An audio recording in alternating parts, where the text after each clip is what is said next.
230 was designed to limit the shenanigans that our large media platforms could get away with, controlling speech or essentially squelching the Second Amendment. And why have they been allowed to do this? We let them. Who's the we? Washington, D.C. Our government has allowed them to get away with this too, because they are following the government agenda.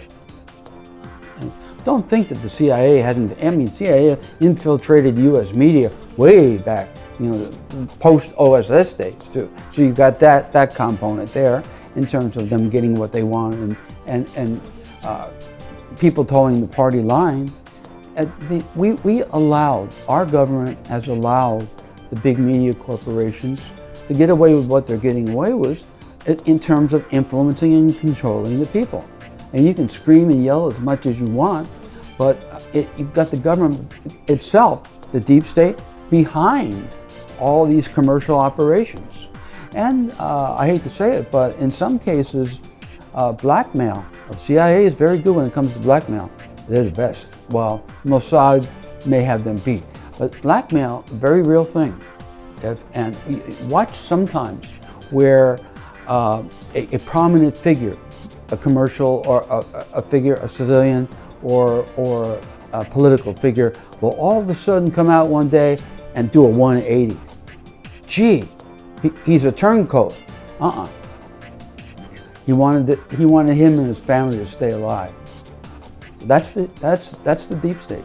If you're a pharmaceutical corporate, big pharma, better not get in the way. They'll roll right over you.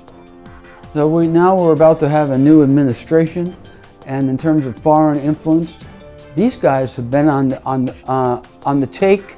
Every single one of them that occupies Washington, D.C., on both sides of the house, they have all been on the take their entire careers. Whether the careers have been 2 years or 46 years in the case of one person, I know. They've been on the take their whole lives.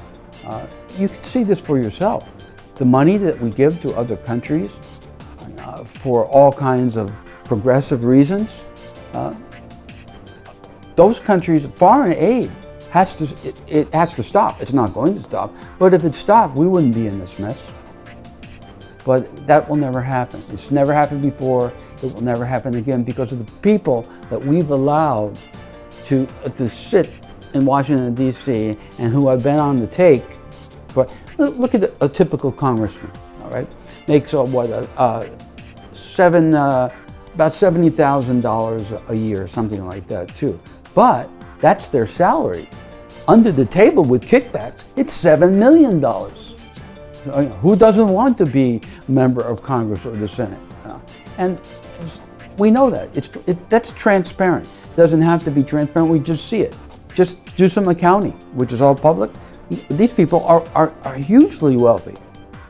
And that's why. Kickbacks. From where? This country, that country, TRW, Raytheon, a military-industrial complex. It's there. It's been there for all of us to see, and we've done nothing about it. We've tried. But it's just too big.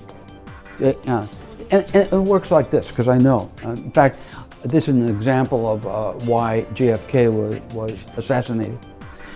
There'll be a meeting, because the government isn't involved anymore since the Project Phoenix days with Philip Agee in wet operations. So this is how it happens, literally how it happens.